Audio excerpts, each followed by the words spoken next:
Bottom of the seventh inning at NBT Bank Stadium. No score between the Mets and the Knights. Duncan Davitt back to the mound for Charlotte. Jared Young leads off for Syracuse, and the first pitch is a breaking ball for a strike. That curveball has been tantalizing Mets batters all night long, and Davitt continues to master it. 0-1 on Young, who's 0 for 2 today. Davitt on the first base side of the rubber. Here's the 0-1 pitch, and it's taken low.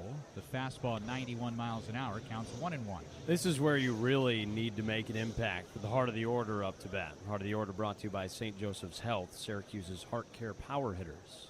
Got a power hitter at the plate. 1-1. Young swings, lines it into right field. There's a hit. That's a great piece of hitting. A changeup that caught too much of the plate, pulled into right. Robertson and right got to it. And it's a leadoff single for Jared Young. The third straight inning the Mets have gotten a runner on base. Yeah, it's been just a little bit of bend, don't break over the past couple by Davitt giving up a hit and now 3 straight innings. He's been fantastic, but the Mets need to capitalize right here.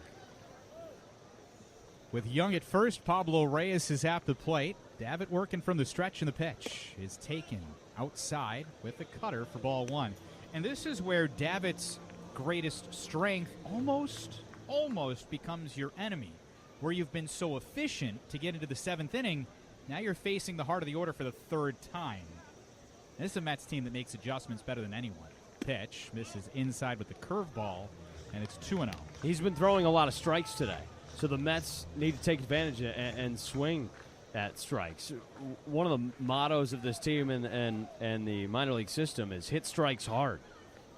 Mets have done that. Runner takes off. 2-0, misses outside. The throw to second is not in time, and Young collects his 4th stolen base in 6 tries this season. Young got a good jump off of first, but he actually had his feet get stuck about a third of the way up the line. Almost like a cartoon character whose feet were moving, but body wasn't propelling forward. Young overcame it and slid into second safely to put a runner in scoring position. I mean, you'd think on a 2-0 he's going to throw a fastball, but thankfully that was a slider away. Tough one for Lee to throw to second on. 3-0 on Reyes. The pitch is a strike. Knee-high fastball in the outside corner against the right-hand hitting Reyes. So it's 3-1.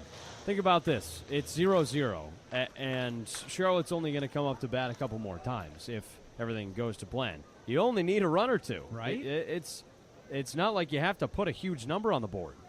3 balls, a strike on Reyes, and the pitch is low for ball 4. So Reyes works a walk.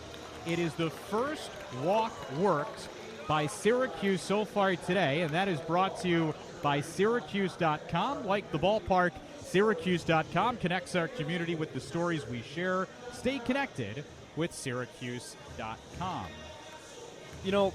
I know that Davitt's only thrown 77 pitches. He's been incredibly efficient, but I think this is the time that you just have to pull him.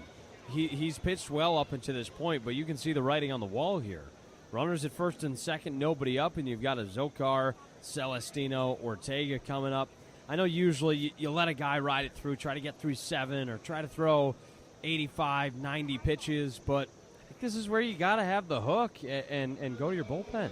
That's one of those cases where the minors become a little different than the majors. Right. Like, if this is a major league game, then you're almost certainly pulling your starting pitchers at 77 pitches and going to the bullpen to try and get the last 9 outs in a scoreless game where Davitt has been struggling.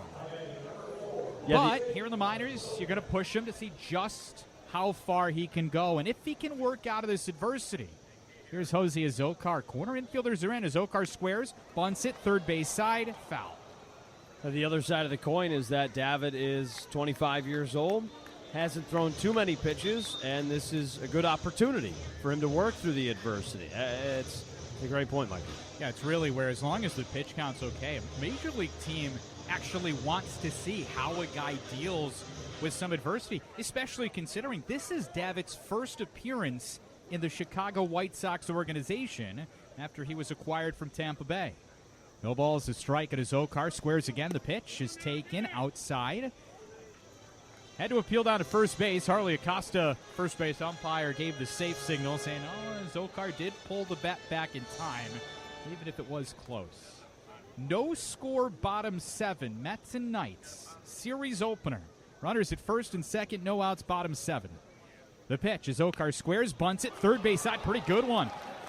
Davitt off the mound, Fields throws to first in time. It is a successful sacrifice bunt for Jose Azocar. Young to third, Reyes to second. Sac bunt goes 1-4, and the Mets have 2 in scoring position with 1 out. Gilberto Celestino coming to the plate, and now you will get the hook. Sergio Santos, manager for the Charlotte Knights, coming out of the first base dugout, and he is making a call to the bullpen. Syracuse has its best run-producing opportunity of the ball game. Gilberto Celestino is coming to the plate. You just had Duncan Davitt make his White Sox organizational debut, and now you have Ben Peoples, who was acquired in the same trade that Davitt was, coming in to make his second appearance with the Charlotte Knights. Pitched an inning and a third scoreless just a couple of days ago, last week, when the Charlotte Knights were at home taking on the Rochester Red Wings, and now Peoples is coming in to face Gilberto Celestino. Again, Peoples and Davitt were 2 of the 3 pieces traded from Tampa Bay to Chicago when the White Sox sent Adrian Hauser over to the Tampa Bay Rays. I mean, for a White Sox organization that has struggled and have not been able to find a lot of Major League talent and develop that talent, what a debut for Davitt. You get to see what he has on display. An efficient 6 2/3 where he didn't allow a run while he was out there and showed that he might be a future starter. He's a guy that had a ton of success at the AA level for Montgomery in Tampa's system. About a 3.5 ERA in 15 starts. 4 starts with Durham. He was okay, not great, but this is a guy that maybe could be a mid-rotation starter one day, and that's super important for an organization that's looking for all the help they can get. And a big spot for Gilberto Celestino. Coming to the plate with runners in scoring position, where Celestino's been okay this season, not great. .242 batting average with a .675 OPS, but 20 RBIs with runners in scoring position for Celestino. And to be honest, with the infield in, kind of like Celestino's chances to just slap a ball through the infield and get a couple runs home. He's at the plate batting from the right-hand side. Peoples, a right-hander, set the first pitch. It is a breaking ball that misses off the plate with a slider. 1-0. Well, this is an interesting spot. You'd usually want this hitter to lift the ball into the outfield to score the runner from third. Celestino mostly hits the ball on the ground, so you need something hit hard to the right side. Pitch, swing, and a miss. A 94-mile-an-hour fastball. Took a powerful hack at it. Elevated pitch. Good spot from Peoples. Strike 1. If you're going to hit the ball on the ground, you want to try to find a gap or make it tough for the first or second baseman. Here's the 1-1. Swing and a tip into the catcher's mitt. Strike 2 on the slider. Well, Peoples, a right-handed thrower, facing Celestino, who had Syracuse's first hit. Came in the 5th inning with 2 outs. Mets have 2 in scoring position in a scoreless game. Young at third, Reyes at second. 1-2 on Celestino. Here's the pitch. Outside with the slider, shifting the count to 2-2. You know, you really wonder, too, a couple of pitches that Celestino was behind, they were elevated. You wonder if Peoples will go back there and if Celestino is looking in that elevated spot. Here comes the 2-2. Outside, another slider, and the count is full at 3-2. You do have first base open. A walk's not the end of the world where you do set up a double play opportunity, but loading the bases is never an ideal scenario. 1 out, the 3-2. High ball 4. Celestino with a patient eye at the plate. Another slider. I mean, Peoples ended up throwing him 5 sliders in 1 fastball, and the last 4 pitches Celestino saw were sliders. Great eye at the plate. Bases loaded for Rafael Ortega. Yeah, that's great. Great plate discipline. He knew he was probably getting a lot of off speed and just waited. There was nothing hanging over the middle, so he said, all right, I'll take ball 4. Your first pitch to Ortega inside with a fastball for ball 1. Rafael Ortega just activated off Syracuse's injured list today. He's playing against his former team, Charlotte Knights. Ortega was in the Chicago White Sox organization last year, hit .289 in 84 AAA games with a .911 OPS. The guy who has big league experience, played with the New York Mets, 47 games in 2023. Played just 14 games last year with the Chicago White Sox. Been in the New York Mets organization all season long, has dealt with injuries all year long, but here he is healthy. Bases loaded, 1 out. Scoreless game, bottom 7. The 1-0. Ortega swings, lines it into right center field for a hit.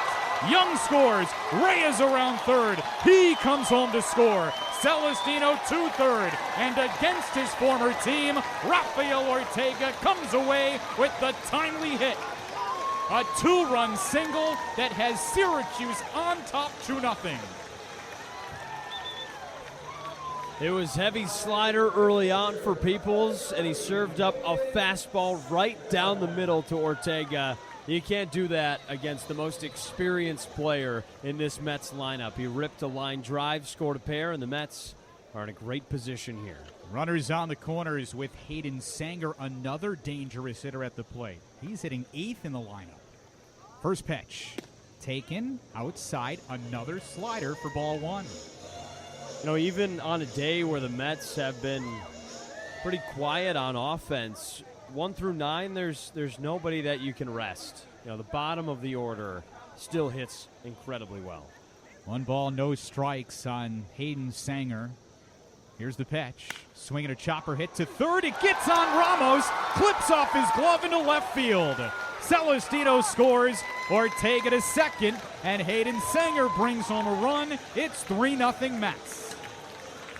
You know, you might say, oh, he got lucky on a misplay by the third baseman. That's what happens when you hit the ball hard. That was 97 miles per hour, taking a tough jump on the infield dirt. Good things happen when you put the ball in play, and when you hit the ball hard, especially on the pull side like that, you know, more times than not, you're going to get on base. Yanni Hernandez now steps to the plate. Here's the first pitch. Yanni takes a strike. It's 0-1. It is a fielding error on the third baseman, Ramos, but because you cannot assume the double play, it is an RBI for Hayden Sanger. 3-0 Mets. Runners at first and second, still only 1 out. Here's the 0-1. Hernandez swings and pops it foul back into the left for strike 2. You know, going back to that Rafael Ortega single, this is a guy, again, who's dealt with so much adversity. I'm not sure if he sees himself in a spot where he could get to the big league sooner rather than later, but I'll tell you what, he's a guy who plays the outfield, is experienced, plays center field, and the New York Mets are looking for a possible spark in the outfield. Not saying Ortega will be that guy, but boy, he's a great option in the organization. 0-2, misses high for ball 1. The other thing I loved is that, you know, Ortega gets that hit, he rounds first, and he just, the biggest slap of the hands together. Just, you know, almost more relief. There was excitement, but it was like relief. Like, yes, I'm back, I'm healthy. Finally, I could just play this game 100% healthy. 3-0 Syracuse, bottom of the 7th. Here's the 1-2. Hernandez slaps it foul, third base side. Yeah, he's dealt with injuries this year and missed so much time that you're right. I think it's just a true happiness to be back on a competitive ball club and making a positive impact. Ortega's a guy that's played over 400 games in the majors. You know, 6 of the last 7 major league seasons he's played up in the big leagues. He doesn't have to keep playing. Pitch here was high and went all the way to the backstop, which allows both runners to advance. Ortega to third, Sanger to second on the wild pitch. You know, at 34 years old, he could have just said, you know what, too many injuries, I'm done. But clearly this is a guy that still wants to compete and help a team win. And he's got that drive. Great clubhouse guy as well. Sometimes that term's overused, but He really is. Here's the 1-2. Hernandez swings, lines it left field, another hit. Ortega scores. Sanger's around third base. Here comes the throw home. It is cut off. Throw back to first has Hernandez in safely.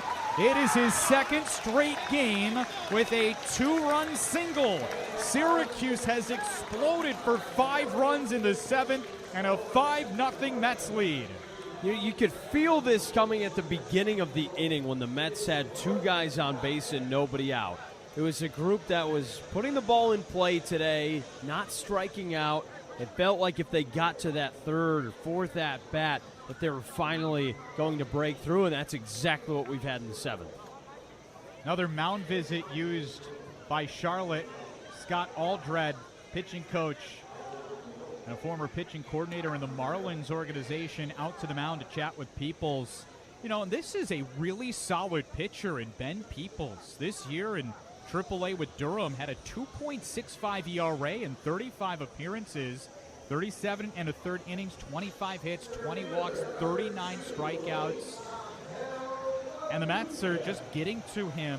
Obviously, not an ideal situation when you have to come into a game with runners at second and third and 1 out. But that's a situation as a reliever that you have to have your A game for, and the Mets have just gotten to him.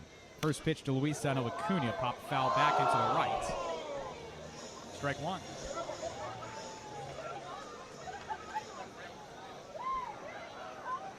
Acuna's 1 for 3 today, had an infield single in the 6th. 5-0 Syracuse. Hernandez is at first. People set. 0-1. Swinging a ground ball right side through into right field for a hit. Hernandez around second. He's sprinting for third. Acuna has his second hit of the ball game. And the Syracuse Mets have runners on the corners, still with only 1 out in the 7th. And Luke Ritter coming to the plate. Didn't it just feel like everybody in the lineup was due? They were working solid at-bats. They didn't look overmatched. And this group has so much talent offensively that they're not going to get shut out very often. They're not going to even score 1 or 2 runs often. They've been scoring almost 6 runs per game in the second half.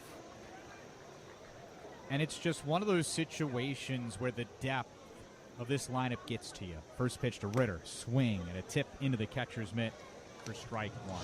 I mean, yes, it started with the middle of the order, but you've got guys like Gilberto Celestino batting 6th. He's been your leadoff man for much of the season. Ortega batting 7th, can hit anywhere 1 through 4. No balls and a strike on Ritter. Here's the pitch. Swinging a line drive on 1 hop, caught at second by Gonzalez, who touches second and throws to first in time for an inning-ending 4-3 double play. But a loud, appropriate applause from the Mets crowd as Syracuse scores 5 runs in the bottom of the 7th, and your first place Syracuse Mets go to the 8th with a 5-0 lead on Valley Live of the Sports 1260.